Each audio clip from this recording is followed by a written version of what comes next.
First, let me state that I am a fan of the Devil May Cry series since its first one. And people might be confused because I put Dante on my top 5 most hated characters, or because I said stop the DmC hate. But honestly, it's just the fact that in one video, the DmC hate, I just wanted to tell people just give it a chance before you judge.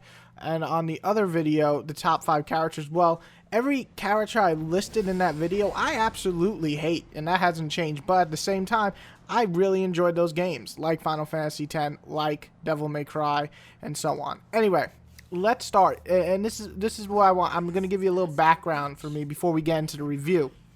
I started with Devil May Cry being my first PS2 game ever. And then I bought Devil May Cry 2 with my own money from the first job I had ever. And, well, that sucked dick. But then I got Devil May Cry 3 a week early from my local game store and played through it like 3 times before stopping. And then I got Devil May Cry 4 and enjoyed it quite a bit despite some major flaws. So when I first saw DmC, I was definitely interested and a little scared, yet I wanted to try it badly because it's a new take on the series, and I thought that the series kind of needed to end. As a huge comic reader, I read through hundreds of different takes on characters, tons of different universes, and while some are definitely horrible, there's some that shine. And the same with TV shows, when they take on the same idea or story, and they do totally different, characters change somewhat, and like something like Sherlock Holmes, the characters definitely don't feel like the old books, so there you go. And then same with books. I've read books that try to capture the same universe and feel but totally change characters around stuff, and you know, I enjoyed some and I've hated some. Either they are good to stand on their own, or they're better sometimes than the original series. So when I finally got my hands on DmC, my mind was already thinking, okay, so this is going to turn out either horrible, maybe decent, maybe good, or just downright amazing. Now, I just wanted to clear that up a bit so you get where I'm coming from in this review. I enjoyed the past series, yet I'm the type of person willing to try something new, and I would like to see a new take on these characters and universe. So I will be judging this game mostly on its own without trying to compare it to the older games, so people stop comparing in the review. But I mean, it won't stop anybody probably, but I'm going to try not to compare too much, because to me this is a reimagining of the series. So anyway, without further ado, let's get to the game. Enjoy.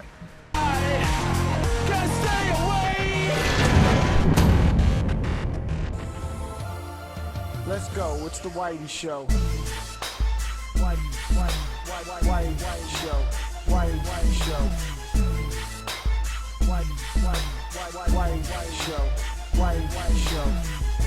Which final man that ain't got time to shake your hand? Get that style check, put it in pockets till I get back. Going down. Dante is the dude who just wants to be left alone. He wants to, you know, drink, and he wants to fuck bitches, you know, because he's a young dude who really doesn't give a shit about anything. He knows he's a demon, he knows that he's powerful, and he knows that the world is filled with demons like him. And he honestly doesn't give a shit at all, in the beginning anyway. Soon we meet up with Kat, who helps Dante a little bit learning about Limbo, the world where these demons run around. And soon after, we meet Dante's brother Virgil, and we begin to learn more of the past about Dante and Virgil, because they're brothers, you know. From there, we learn we gotta take down this Demon King, and trust me when I say Dante has some pretty good reasons too. The gameplay is crazy, stylish action, just like before, using your sword to dish out some quick and sick looking moves, then using your demon-like weapons like the Fire Fist or Axe, or mixing it with like the Angel Lance, and mixing that with guns into the gameplay, and that can be chaotic, and I mean that in a good way. Juggling enemies, dodging, slicing, and blasting away, DmC never stops with the awesome action. So, combining a more serious tone than the previous universe, still mixed with some humor of Dante and this crazy stylish combat, does DmC stand on its own? Is this universe of Devil May Cry worth getting into? Well, now we're gonna find out. Be careful. You can get rough in there. I like it rough. Which final man that ain't got time to shake your hand? Get that style check, put it in pockets till I get back. Going downtown. Alright, boys and girls, sit back. Here we go. We're going to start with the good. The story in DmC is mostly entertaining, fun, and has a decent pace. Like previous Devil May Cry's, it's way over the top. One-liners are shot out all the time as well. Dante's past was presented well enough and gives enough motive to actually want to kill these demons. I also really like the fact Dante and Kat's relationship feels real enough. They don't feel like they're forced into being in love. You feel like they're becoming friends throughout the story, and it's well done. Now I want to deal with them all. You're gonna stick with this to the end, right? Count on it. Virgil and Dante's relationship is also brought up kind of well enough. The conclusion is a little bit iffy, but it leaves it open for more games at the end, and you know, I'm pretty hyped after going through this one.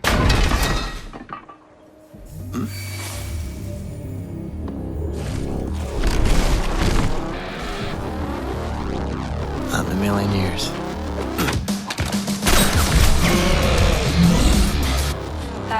Graphic-wise, the game is truly badass. The level design for the most part is great. From crazy trains flying at you, to sewer-looking levels, to alleyways becoming hellspawn areas for demons, the game gives you plenty of different places you'll see.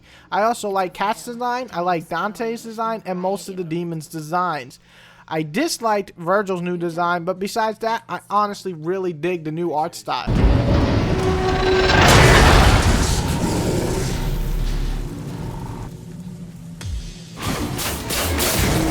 Whoa!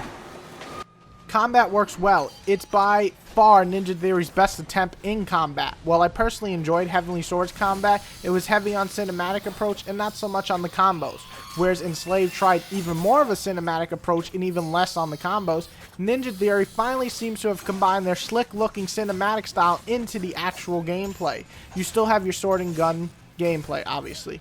You can switch between demon weapon and usually do heavier damage to angel weapons, which do less damage but are usually quicker and wider spaced. Pulling off basic combos is easy for any person, action fan or not, to get into. However, pulling off the more trickier combos when combining all the different weapons can be both fun and challenging for vet action players. Overall, the gameplay in the fighting section works and is honestly, I'm gonna say it, a lot of fun.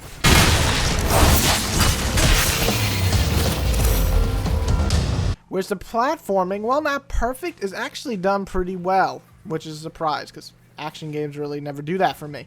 You mostly jump around, swing around, pull things forward, and so on. And usually, like I said, I'm not really a huge fan in my action games to have that shit happen. However, due to the awesome level design, it looks badass and it's actually fun to platform some. It breaks up from the action. I can talk about why some of it's annoying, but honestly, it's not really a big issue. When you die, you come right back. So anyway. Keep going!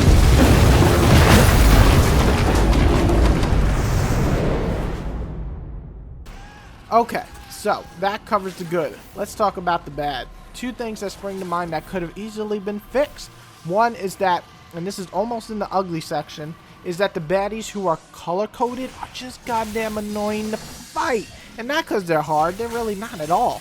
But they must be hit with either a demon weapon or an angel weapon, mattering which one. You can't use both of those weapons on one, limiting your combo to that one weapon, thus hurting the overall flow of the quick and fun combat. What the fuck? Who thought of that? Another thing is the boss battles. Honestly, all of them were pretty weak, let's be honest here. The shit-talking one was especially easy. Bob was pretty fun and style-wise, but again, so easy.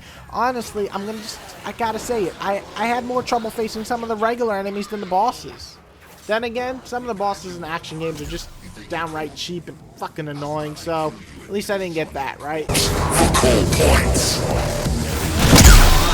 Now, the ugly, which is just one thing, and some people are going to be like, well, that's your views, and my response is, well, you're watching my fucking review, so no shit.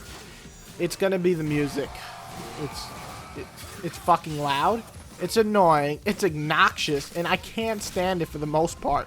I'm able to just ignore the majority of it, but in some moments, actually in the cutscenes, are fine. However, dubstep or metal or any of the screaming, raging crap, I want to flip out and mute it. 2 more minutes. I never liked the music in Devil May Cry series for the most part, but this one is just very annoying for me, and it's really the only ugly feature of the entire game.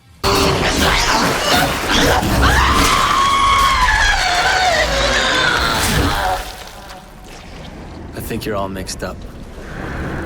Sweet sparkle man, and ain't got time to shake your head. Get that side check, put it in pockets like it's back. Going downtown.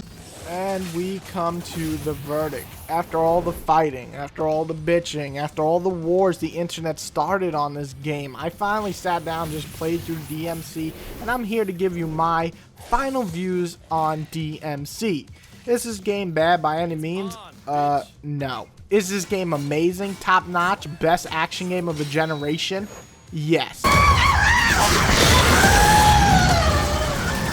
You're dumped. I'm just fucking with you old fans. No, of course not. However, did I have fun with the new DmC despite liking the old series? Abso-fucking-lutely. New Dante passes in my books. He's a decent character, some fun one-liners, though some cheesy. He's not whiny, he's not over-the-top goofy, and he feels like a regular Joe Schmo. And I like that. I gotta be honest, I like that human side. I like the combat look and the feel of it. I like that it's powerful, and yet it still looks great. I love the level design. It's truly great to look at. I also enjoyed the pacing. With a game that lasts around 7 to 8 hours for me, skipping most of the challenge rooms and such on the first go, I still had a great time playing it. Add in those challenge rooms, add in all the stuff to unlock, and you're going to get a pretty lengthy game in terms of unlockables. Like I said, there's a few things that annoyed me, like the colored enemies. That's just annoying, and like I said, the bosses are just downright piss easy, to be honest, and the music's fucking terrible. But saying that, so to all those action fans out there who want their action fixed, DmC is not a bad choice. This looks like a good year for action games, just like 2010, 2011, I forgot which year that had Bayonetta, Darksiders, Castlevania. This year just kind of feels like that great action year again, and I'm proud to say, and I'm hyped to say, that DmC is a kick-ass action game. And I hope you enjoy it as much as me. I really do. My rating is buy one cheap. Well, it's not a full-on purchase. It's still very much worth picking up down the line when it gets a little bit cheaper. Like its first price shop, 40 bucks. Definitely worth it. It's a great game. Enjoy, guys. And Dante, my dude, do you have any last words for our viewers? Fuck you!